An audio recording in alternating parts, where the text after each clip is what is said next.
Amém. Salve os irmãos com a paz do Senhor, amém? Salve os irmãos com a paz do Senhor, amém? Sei que para mim é motivo de grande alegria estar aqui essa noite, poder celebrar com os irmãos essa noite de Santa Ceia, uma noite especial, a qual o Senhor reservou para nós como igreja de Cristo, não é verdade? Confesso aos irmãos que estou bastante cansado, irmãos. Tá?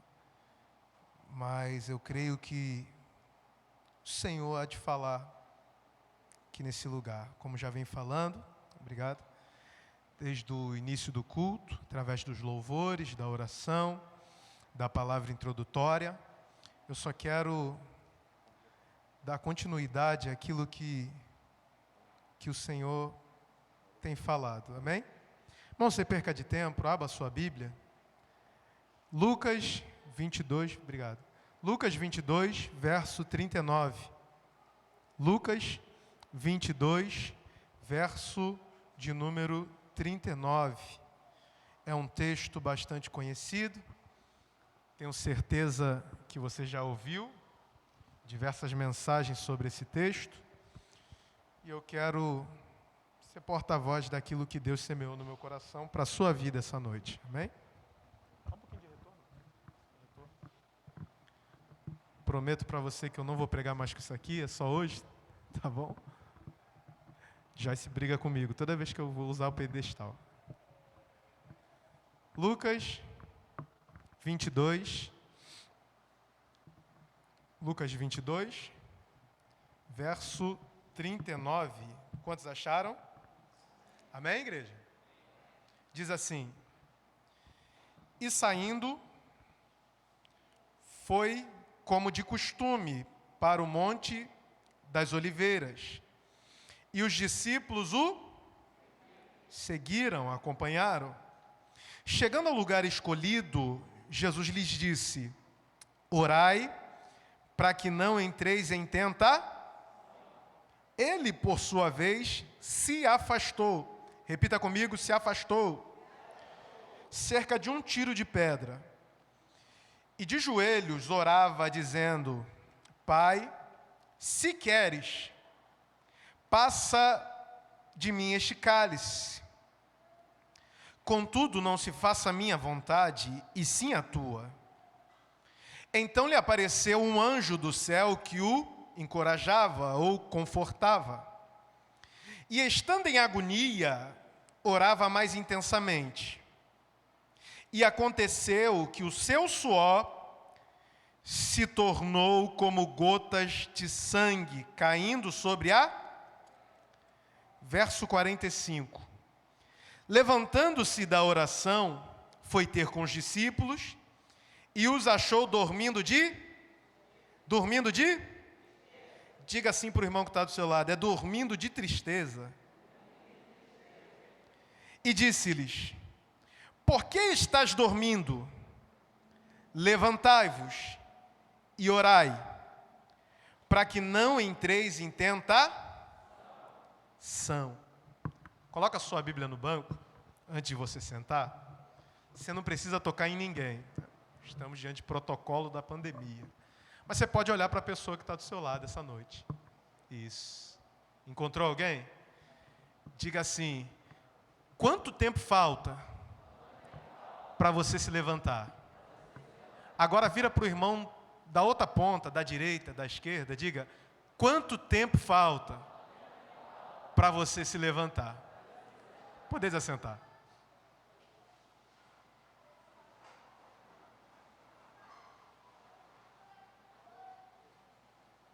Olha, irmãos, eu confesso que de todas as mensagens que eu já preguei aqui na igreja, essa mensagem,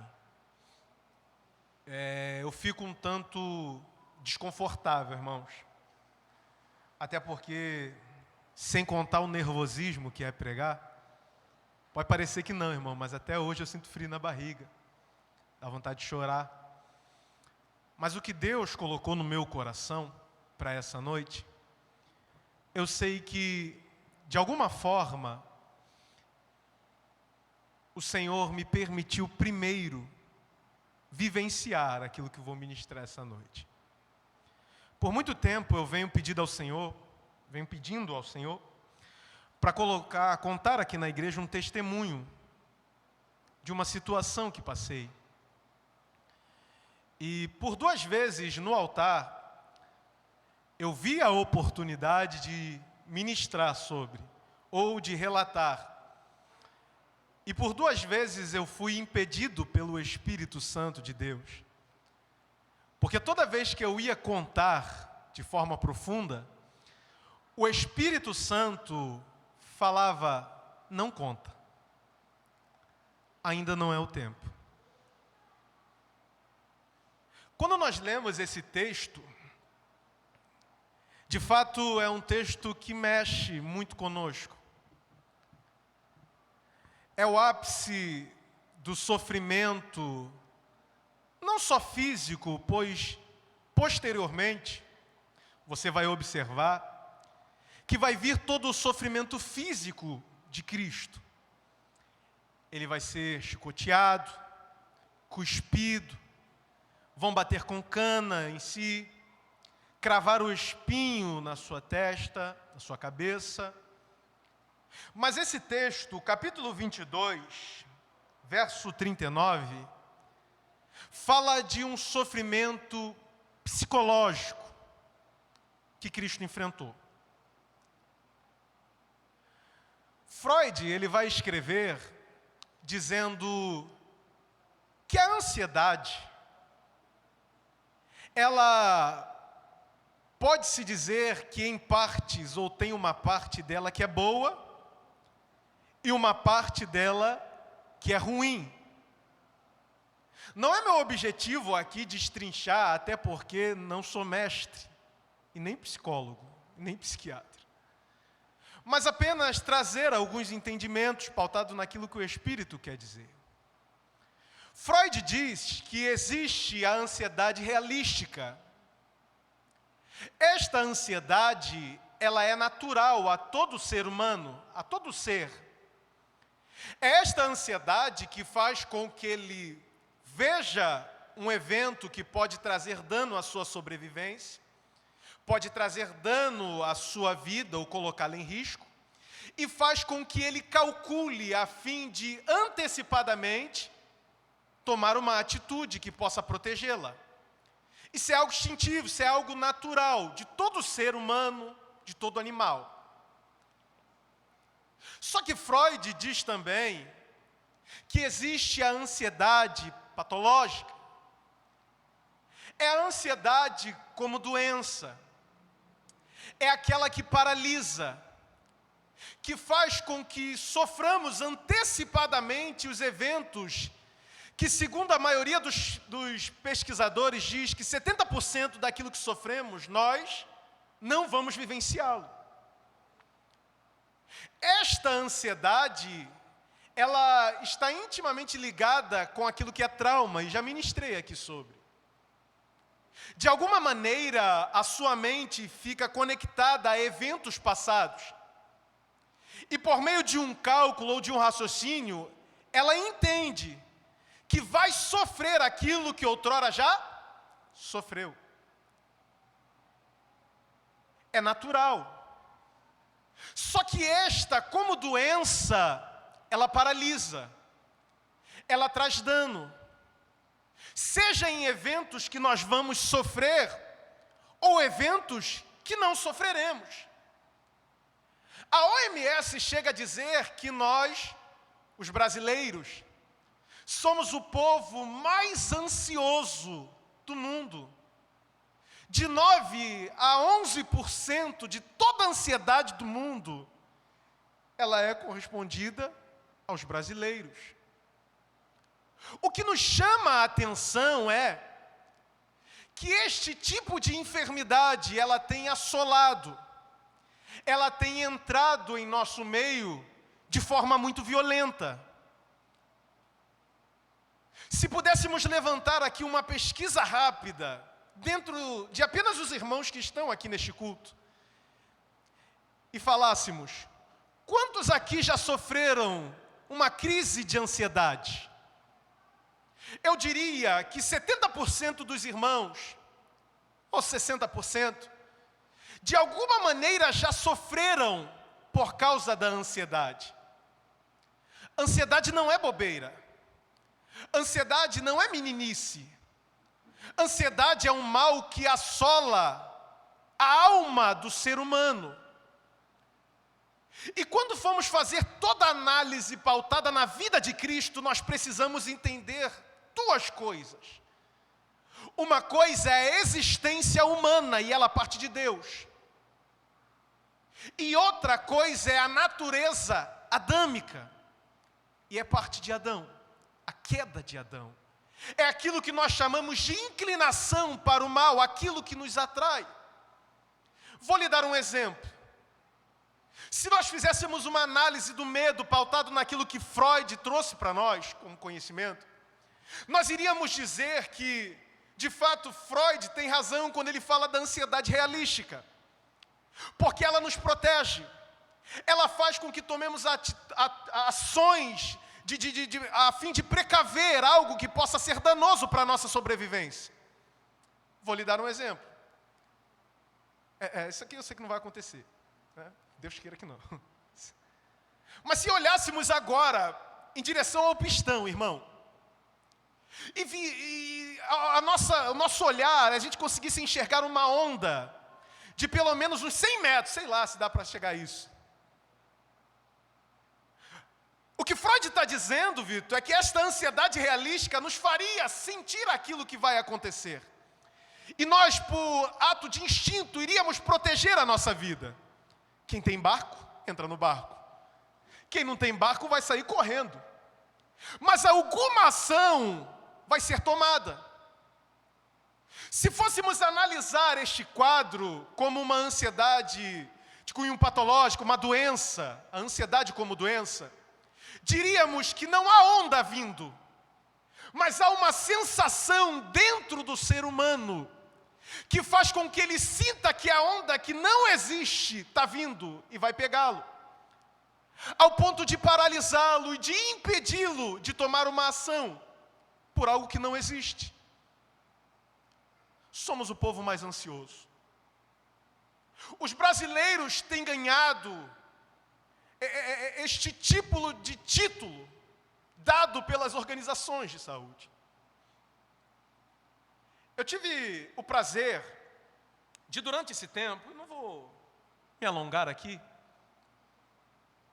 de ler um livro de Luiz Felipe Pondé, sociólogo, que por muito tempo ele faz uma análise acerca daquilo que é a ansiedade e das causas, de como chegamos a ter uma crise de ansiedade, como ela anda tão forte em nosso meio. Pondé, ele chega a dizer no seu ensaio, Você é Ansioso, que a causa da ansiedade ela está relacionada com a procura em encontrar sentido para a vida. Então ele diz que nós, os brasileiros, temos uma ambição por popularidade. Não sabemos quem somos. Então a gente aceita ser aquilo que a mídia, a cultura, o sistema diz que nós precisamos ser. Todos nós já passamos por isso. E quantos aqui têm rede social, irmão? Levanta a mão, com todo respeito. Isso. Todo mundo tem. Mas você já parou para se perguntar por que você tem um Facebook? Por que você tem um Instagram? Ou por que frequentemente você faz uso do status do WhatsApp? De forma muito sucinta e sem percebermos, o mundo em que vivemos, ele nos pressiona a ter coisas que nós nem precisamos ter para a nossa existência. A preocupação da nossa geração é o que vai postar, como vai postar, e quando vai postar, por quê? Não sei. Eu sei que quando acabar o culto eu preciso postar uma foto que eu estive no culto. Sem contar que esta pressão gera em nós uma ansiedade, porque ninguém posta sem um sentido próprio. Você quer que aquele que te acompanha, que te siga, dê uma curtida, aprove, ou coloque na sua foto, como você está linda, como você engordou, para alguns, né? Como você emagreceu, para outros, como você está mais forte. De fato, o mundo nos pressiona a sermos ansiosos. Se fizéssemos uma comparação aqui, não conseguiríamos desvendar, porque muitos dos casos da ansiedade são comparados à depressão.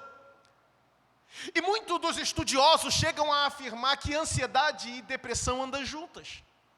E todos nós sabemos que o caminho do trauma leva à depressão, à ansiedade, e a depressão e a ansiedade leva ao suicídio.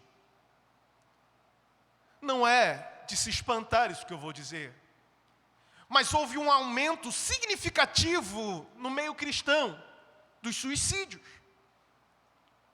Se fôssemos fazer uma pergunta aqui e disséssemos: quantos aqui esta noite já sentiram vontade de retirar a própria vida por causa do tamanho desespero que estavam enfrentando em sua alma?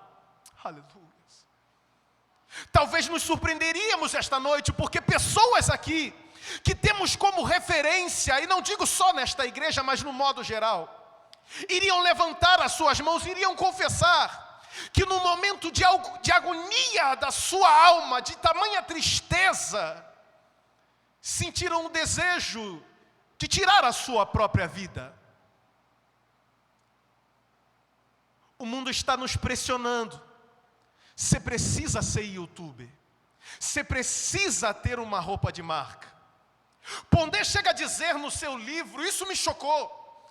Ele diz que nós temos uma ambição, certo ponto, ou queremos apresentar para a sociedade uma história que ganhe quadros, que vire filme. Nós temos esse desejo, essa ambição de querermos crescer na vida, e ele fala sobre essa questão da popularidade. Nós queremos que a nossa história cative outras pessoas.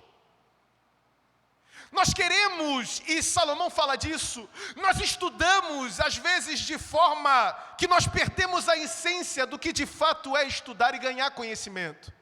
O próprio Salomão diz na sua palavra que o muito conhecimento é enfado. Há um desespero. O mundo nos pressiona, dizendo daquilo que precisamos ter. E isso não é novidade, porque há anos atrás, Jesus está em cima de uma montanha, Raquel. E ele prega para uma geração dizendo: não andeis ansiosos com o que é a vez de comer, de beber e de vestir. Olhai as aves do céu, que não semeiam e nem cegam. Olhai os lírios do campo, que não tecem e nem fiam. Mas se Deus alimenta as aves e veste os lírios, quanto mais a vós, homens de pequena fé.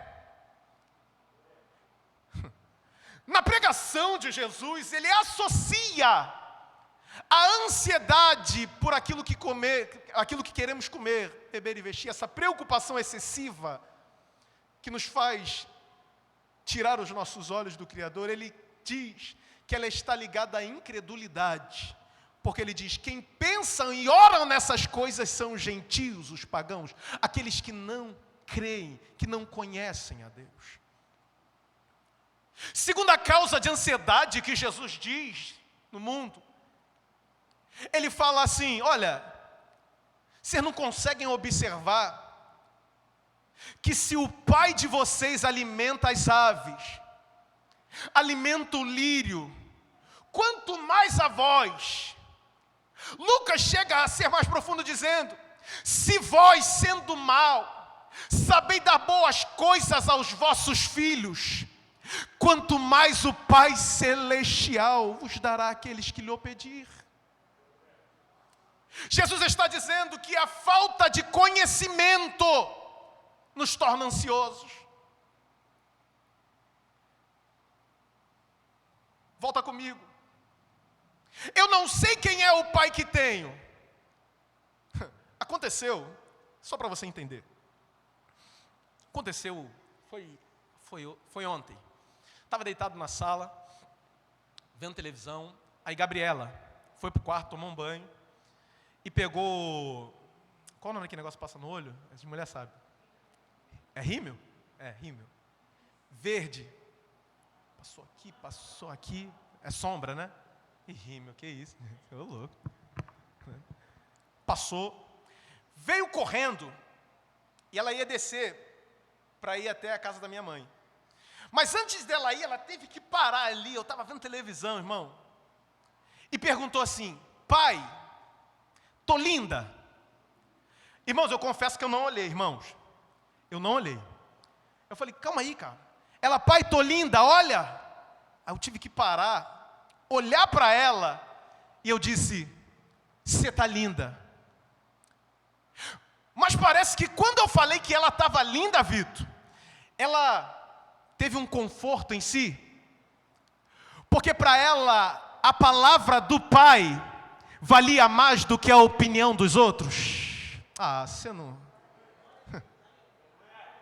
Você precisa acreditar mais no pai, que não é homem para mentir, nem filho. Oh, Jesus. Oh, glória a Deus. O mundo jaz no maligno. A proposta do diabo é te deixar ansioso. E ele vai usar de todos os meios presentes para despertar a ansiedade em você.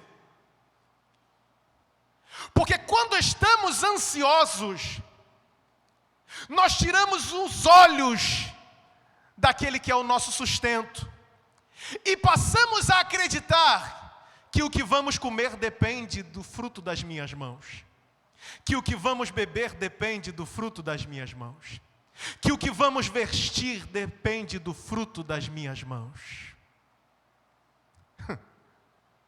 Anos se passaram e a proposta do diabo continua a mesma. Ele entra no jardim. Gênesis capítulo de número 3. A psiquiatria evolutiva vai dizer que a ansiedade ela é despertada a partir de estímulos. Pega isso aqui. A serpente entra e vai até Eva. O que Deus disse? Disse que a gente não pode comer da árvore que está no meio. Não, Eva, não é a árvore que está no meio. Nem tocar nela. Porque no dia que dela comer, certamente morrerás. Você não vai morrer. O que vai acontecer é que você vai passar a ser como ele, conhecedor do bem e do mal. Você vai passar a desfrutar de uma soberania, vai deixar de ser servo. Você que vai ditar a regra da sua vida. Ao estímulo, coma do fruto e seja você quem traz comida para sua casa.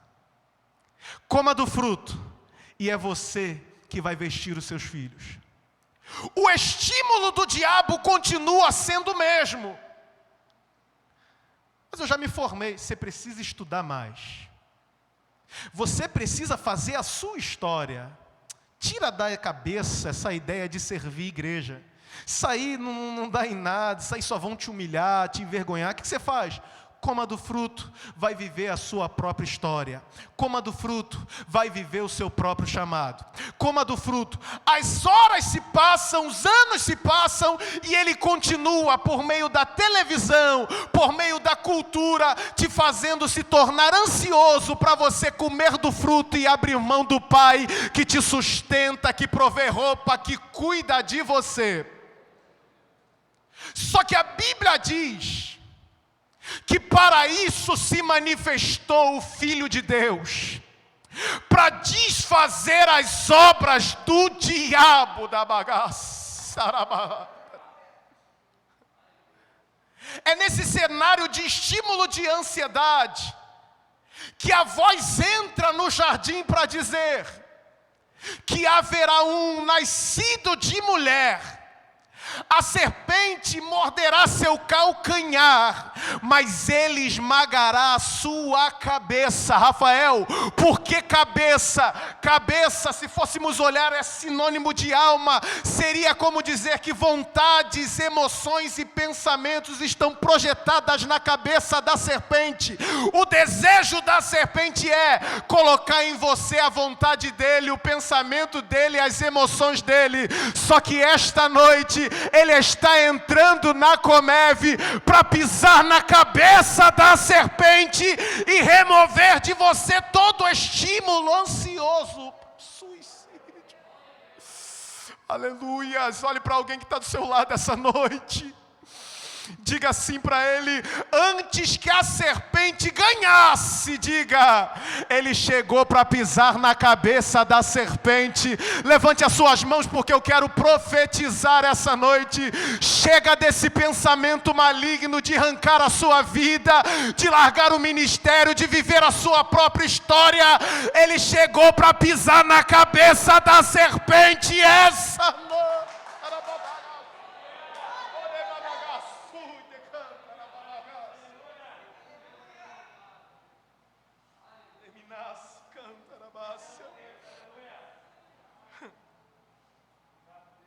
É a ansiedade, irmão. Eu quero ver as coisas acontecerem. O número de ansiosos mudou e aumentou bruscamente no período da pandemia. Porque a gente está um tempo dizendo de um Deus que guarda, de um Deus que sara, que protege. E nós vimos nossos irmãos descer à sepultura. Nós vimos homens, colunas da igreja na terra, indo descer, e a nossa preocupação era: o que vai ser de mim amanhã? O desemprego está chegando, o que eu vou comer? O que eu vou beber? O que eu vou vestir? Só que Deus entrou aqui nesse cenário para te dizer uma palavra: não andeis ansiosos por coisa alguma. O Pai que te sustentou na bonança está aqui esta noite para dizer que a tua alma está escondida.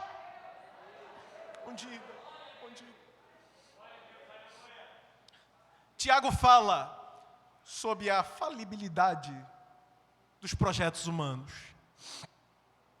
Se eu não me engano, é Tiago, capítulo de número 4. Ele diz acerca de um cenário em que todos faziam projetos, e o problema nunca foi o projeto. O problema nunca foi o sonho. O problema é que estava acontecendo os grandes comércios e as grandes capitais. O povo estava pensando apenas em ganhar, em lucrar, em enriquecer. Então ele diz assim: olha, não adianta vocês fazerem planos. O segredo é, fez o projeto e diga: se o Senhor quiser, nós iremos. E se o Senhor não quiser, nós não iremos. É Ele tirando de um coração ansioso.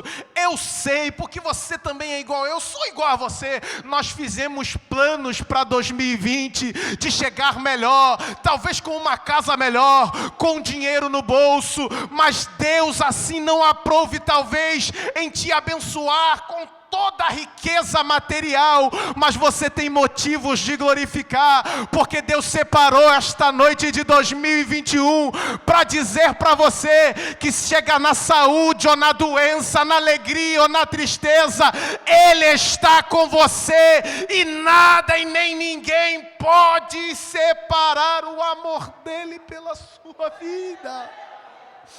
Ah, Jesus, Tarabás. Eu vou encerrar. Não era o que eu ia pregar. O apóstolo Paulo, ele associa a ansiedade. Quando escreve aos Filipenses, ele diz: olha, ande ansioso, fazer conhecidas as vossas causas ao vosso Pai por meio da oração, ações de graças e súplicas, porque a paz de Cristo, que excede todo entendimento.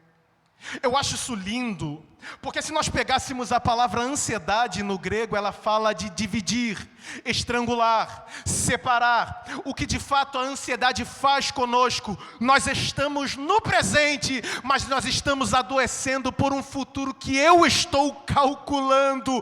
E engraçado, não sei se faz sentido ou vale motivo para você dar glória a Deus, porque a palavra paz é unir as peças do lado de dentro. É como se Deus estivesse dizendo para nós: o mundo está se rasgando para calcular o que vai acontecer daqui para frente, mas e nós temos uma convicção na nossa alma, que sabemos que o nosso Redentor vive. Diga para alguém que está do seu lado, diga, você não precisa de ansiolíticos, diga para ele, você não precisa dessa montoeira de remédio, diga, você está precisando é da paz que excede todo entendimento habitar. Oh, glória.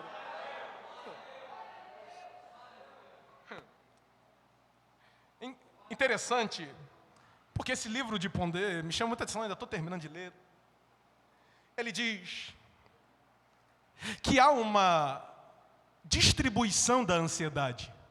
Ele diz: todo ser humano é ansioso. Concordo. Só que ele diz que quando há uma distribuição equilibrada, uma balança justa, isso não tomba para um lado mais para uns do que para outro.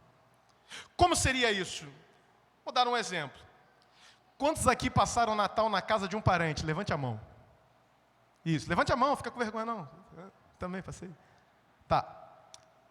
Casa de parente é sempre assim. Vai todo mundo para a casa de Raquel. Então, segundo aquilo que Pondé ensina, a ansiedade de estar no evento faz com que todo mundo tome ações pensando no futuro evento. Então, vou pensar na minha roupa, no meu cabelo que eu não cortei, vou pensar no que vamos comer. Só que ele diz que quando há uma má distribuição na ansiedade, isso pesa em alguém. Como assim? Todo mundo pensou em ir para a casa de Raquel. Só que Raquel está preocupada. Com o quê? O que esse povo vai comer na minha casa? Como é que esse povo vai ser bem recebido aqui? Só que eu, que vou para a casa de Raquel, eu deveria fazer um equilíbrio da ansiedade. Está recebendo ali, é mistério. Só que eu não faço isso. Por quê? Porque eu não quero assumir responsabilidade. Porque, de certo modo, assumir uma responsabilidade pesa para mim. Eu vou abraçar uma parte e vou ter que abrir mão de outra. Talvez minhas unhas não vão estar tão lindas, igual então que Joyce fez ontem. Porque eu vou ter que amassar salgadinho, desfiar atum. Atum? Salmão? Sei lá. Frango? Pode ser. Só que esse fato tomba para alguém. Por quê? A minha preocupação então não é a minha casa, não é eu que estou organizando. Então eu deixo na mão de Raquel. E se não bastasse ela limpar a casa, dar banho nas crianças, ajeitar cabelo de Wallace, ela agora está preocupada com o que esse povo vai comer. Então Pondé diz que há um desequilíbrio na distribuição da ansiedade. Isso faz com que Raquel adoeça mais do que eu. Ele diz, e o sinal disso é que nós estamos vivendo numa geração que não quer amadurecer. E quem não quer amadurecer não sofre com ansiedade. Ou melhor, quem não quer amadurecer foge das responsabilidades. Entra comigo. 2020. 2021. Olha, irmãos, eu cresci dentro da igreja. Não fui crente de berço. Cresci dentro da igreja. Fui me converter tem 7 anos atrás. Mas a gente está vivendo a pior fase de todos os tempos. Ninguém quer abraçar a causa. E essa que é a verdade. Porque eu não quero amadurecer para a responsabilidade. O meu patrão disse, você vai ser promovido. Eu falei, demorou. Vai ter um aumento salarial de mais de R$600. Eu falei, é de Deus, irmão. Na hora, nem orei. Ele só que tem um problema. Qual? Você precisa dominar o Excel. Falei, aí deu ruim. Mas não tem problema não. Você me dá 2 semanas, Porque com 2 semanas eu vou estudar de dia, de noite, para preparar o melhor para me receber o meu salário. Por quê? Porque a minha casa depende do fruto da minha mão. O vestir depende do fruto da minha mão. E o que isso liga com a igreja de Cristo? O pastor chama e diz assim: é você. Eu não tenho condições de liderar. Eu não tenho capacidade para reger. Eu sou falho. Irmãos, a gente encontra problema até onde não tem, irmão. Mas por quê? Porque de fato a ansiedade tomou conta do nosso coração. E nós entendemos que aquilo que o meu patrão fala é superior àquilo que aquele que não é homem para mentir falou sobre minha vida.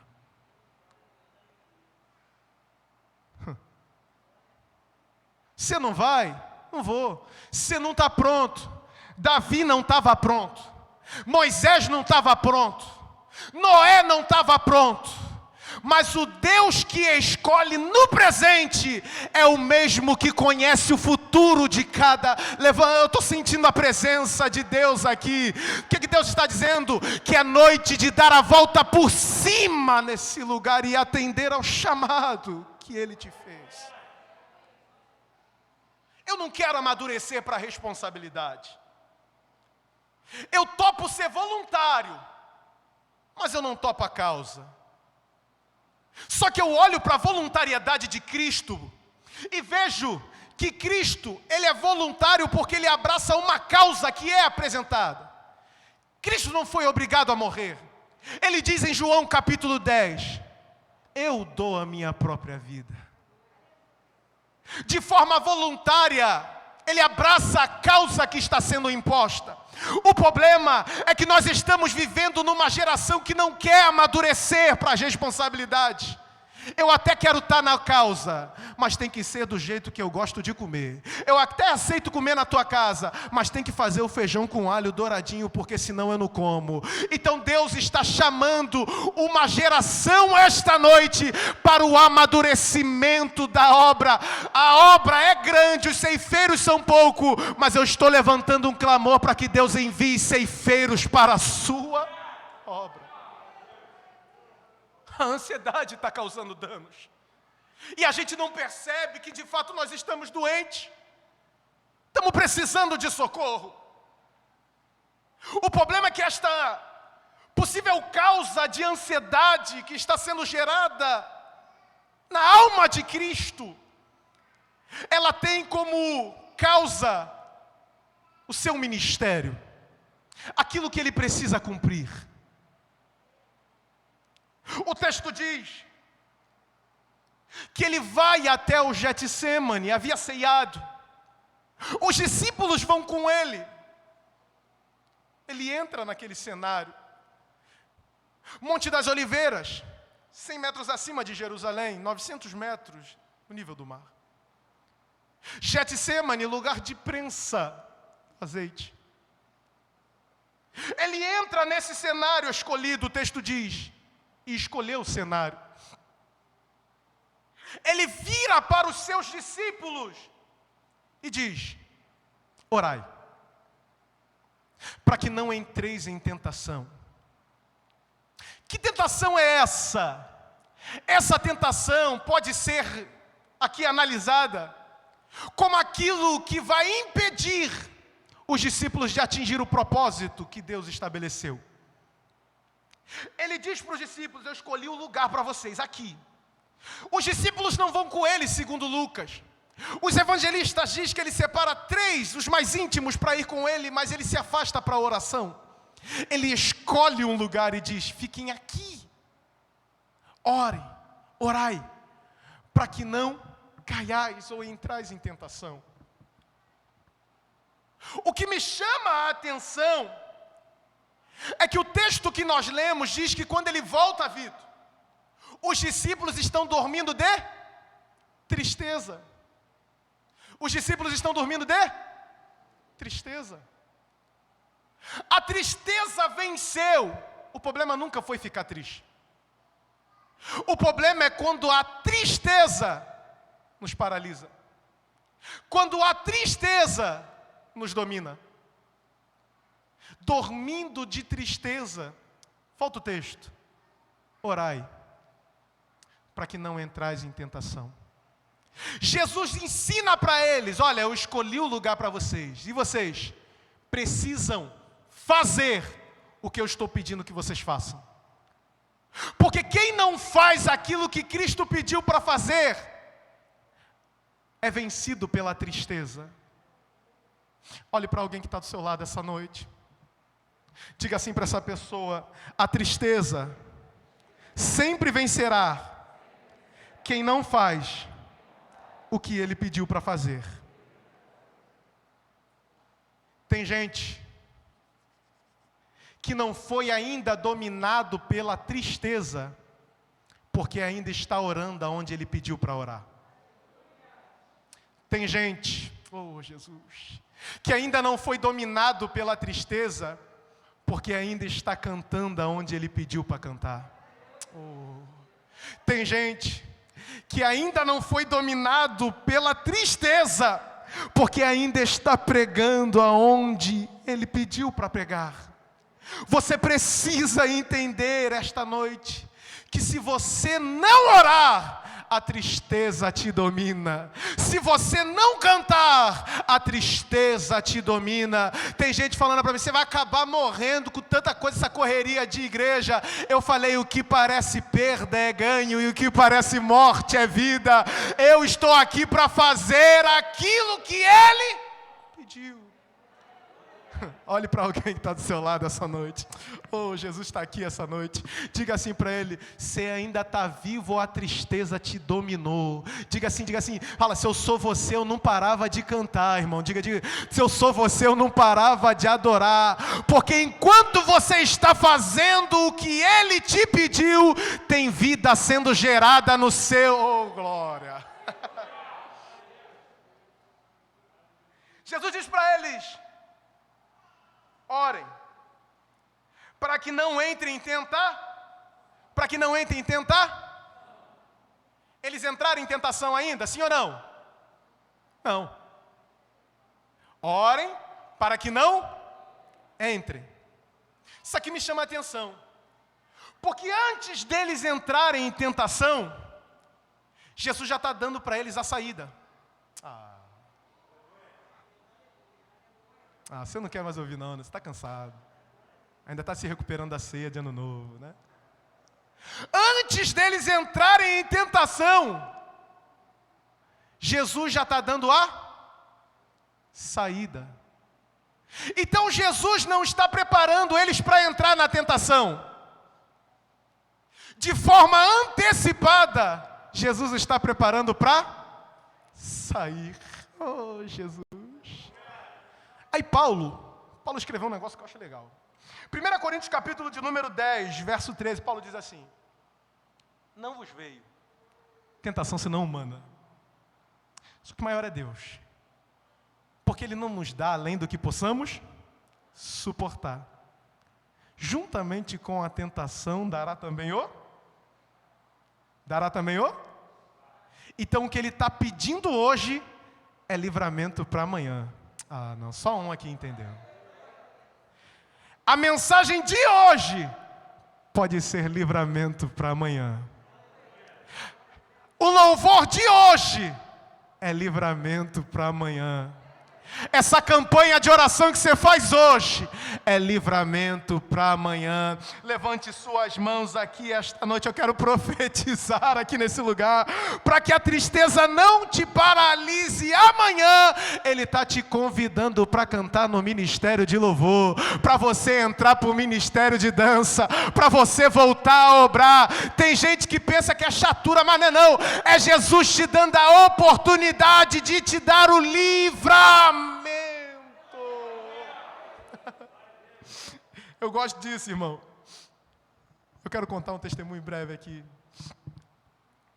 Irmão, eu estava encostado do INSS. E tinha feito cirurgia de ligamento cruzado. Fiquei em casa, Aí eu pensando, pô, tá em casa, as coisas vai ficar mais tranquilas. Vai ter o estresse do serviço, não vai ter problemas, né? Vou poder cuidar do departamento. Na época eu estava liderando jovem adolescente. Quando foi em fevereiro, eu tive uma crise de ansiedade, irmão. Poucos irmãos aqui sabem, muito próximos aqui. Essa crise de ansiedade, irmão, me paralisou do pescoço para baixo, irmão. Entrei em desespero. A única coisa que passava na minha cabeça, Vitor, é que eu vou morrer. O coração, e quem já teve aqui sabe, acelera de tal forma, pontadas no peito são frequentes. Você pensa já que você vai morrer amanhã. Toda vez que eu falava com Joyce, era chorando e dizendo para ela, cuida das meninas. Diga que eu lutei. E eu lembro que ela todas as vezes, calma, vai passar. Calma, vai passar. E ela, você está ansioso. Qual era a razão da sua ansiedade, Rafa? Não sei. Não sei. Se me perguntar, eu conto para você o que eu fiz desde o primeiro dia que eu entrei de NSS, até o dia da ansiedade, eu não sei. Eu disse para o Senhor, eu vou morrer. E eu falei, o Senhor me fez promessas. Mas a única coisa que eu quero lhe pedir, cuida das minhas filhas, cuida da minha esposa, cega ela para ela não casar com mais ninguém. Sei lá, né, irmão? Foram madrugadas de agonia, choro. Às vezes, só chorava, Vitor. Você me perguntava, qual o motivo? Estou chorando. Não sei, eu vou morrer. Só que eu disse para o Senhor, se a tua palavra é verdade, abadagás, a cura não está no que vem de fora, está aqui dentro. Se você perguntar para qualquer psicólogo ou psicoterapeuta, eles vão falar que a ansiedade não tem cura, tem tratamento, você aprende a viver com ela. Eu fui num médico porque eu sentia fortes dores no coração. Eu falei, rapaz, eu vou infartar a qualquer hora, mano. E eu já pensando, caraca, eu vou morrer na academia, irmão. Vai dar ruim. Era dores no peito. Eu fui numa cardiologista e eu disse para ela todos os meus sintomas. Ela riu da minha cara e disse que se eu tivesse que morrer, eu já tinha morrido. Falei, pô, que bom, que esperança está me dando. Eu falei, então me passa alguma coisa, para onde eu tenho que ir, eu estou perdido. Ela riu da minha cara. Eu saí pior do consultório do que quando entrei. A dor só aumentava. Eu falei assim, se os médicos não querem cuidar da minha causa, a Bíblia diz que Ele é médico dos médicos. O que você vai fazer, Rafael? Vou prescrever o meu próprio remédio. Falei assim, se eu fosse no médico, ele ia me passar um ansiolítico, algum remédio para tratar, para acalmar, ou talvez eu tomaria algum remédio para aliviar as dores de 8 em 8 horas. Eu falei, então vou botar a oração de 8 em 8 horas. Orava de manhã. Orava de tarde, orava de noite, orava de manhã, orava de tarde, orava de noite. Disseram para mim, você precisa se afastar de tudo. Eu pensei, e quem é da diretoria do ano passado sabe que eu falei, olha, eu estou precisando dar um tempo. Como é que dá tempo na obra de Deus, irmão? Falei, eu não posso parar, irmão. Falei, Senhor, eu quero que essa experiência que eu estou passando sirva de lição para os meus irmãos. Se aprove a ti eu passar nesse Getsemane sangrando. Falei, vou cortar os laços com o mundo. Peguei Instagram, Facebook, e Zap. Falei, só 30 minutos por dia contado no relógio. Organizei meu dia. Oração e leitura da palavra. Quando ia orar, não orava pedindo, mas orava agradecendo a Deus, dizendo: hoje eu senti uma dor no peito, mas eu te agradeço que eu estou aqui para orar e te agradecer pela dor que eu senti. O que aconteceu, Rafael?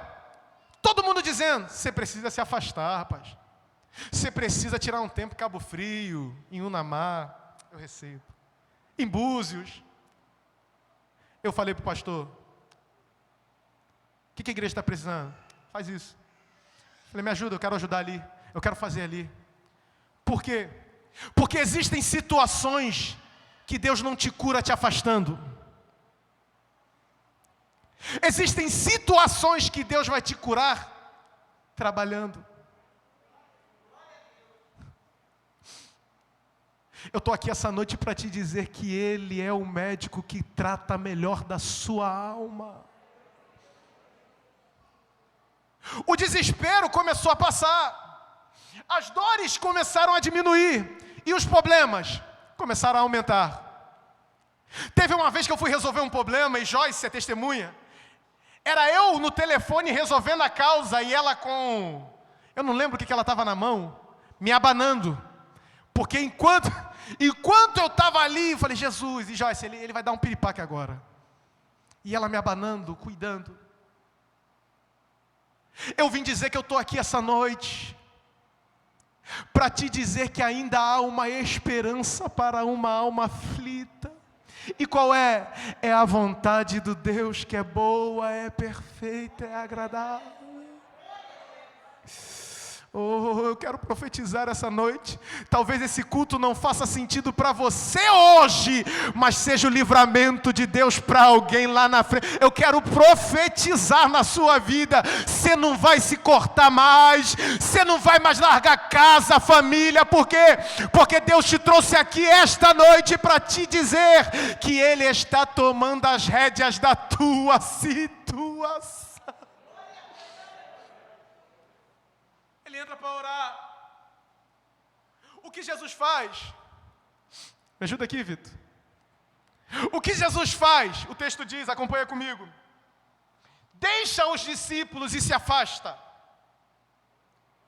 Por que se afasta? Se afasta para fazer a sua própria oração. Se afasta para poder apresentar o Senhor como Ele está. Só que Jesus se afasta para orar. Porque todo afastamento que não é para oração é para morte. A Bíblia diz em Elias, que Elias se afasta, deixa o seu servo e vai para o deserto para morrer. Todo aquele que se afasta e não for para oração é para morte. Mostra para mim um ex-obreiro que ainda está vivo espiritualmente. Mostra para mim um ex-componente do Ministério de Dança que se afastou e está vivo espiritualmente. Todo afastamento que não é para oração é para morte. Por isso que Jesus vai orar. O lado humano de Jesus, a sua alma, de forma natural, quer proteger do perigo a qual tem conhecimento. Ele quer proteger-se. Ele quer guardar-se. É por isso que ele diz: o espírito está pronto, mas a carne é fraca. Não é uma lacuna para pecar. É ele revelando que há uma incapacidade humana em atingir o propósito que Deus estabeleceu. Oh, Jesus. O texto diz que quando orava, ele diz: Pai, se possível, passa de mim esse cálice. Olha a oração de Jesus, olha aí na sua Bíblia, olha aí. Ele ora por cura? Não. Ele ora para que a sua alma volte a ser restaurada? Não. Ele está orando para poder cumprir o propósito. O problema é que a nossa geração está buscando cura em vez de cumprir o propósito que Deus estabeleceu. Tem gente que já colocou para Deus que só volta a cumprir quando for curado. E Jesus está nos ensinando, ainda que não dê tempo para ser curado, eu prefiro cumprir a vontade do Deus Todo-Poderoso. Enquanto ele ora, encerra aqui. Enquanto ele ora, o texto diz, e um anjo do céu o encorajava. E um anjo do céu o encorajava. A palavra encorajar aqui no grego fala de resistência, engajamento. Eu aprendo uma lição. Quando os céus não trouxerem a cura, os céus trarão força para cumprir o propósito de Deus. Oh, Espírito de Deus, olhe para alguém que está do seu lado essa noite. Diga assim, ó, quando os céus, diga para ele, não trouxer cura, fica tranquilo, porque ele vai te dar força para cumprir o propósito. Oh, meu Deus. Eu te provo que os céus já se manifestaram para você. Essa enfermidade já parou todo mundo. Mas olha você aqui cantando. Essa enfermidade já parou todo mundo. Mas olha você aqui adorando na presença do seu Deus. Essa enfermidade já tirou muita gente de família. Mas olha você aqui em comunhão com seus irmãos para celebrar a Santa Ceia do Senhor. Eu posso profetizar para a gente orar? Tem força do céu para você cumprir o propósito essa noite. Tem força do céu para você cumprir o propósito de Deus essa noite. Coloca a mão no seu coração, eu quero orar, fique sentado mesmo.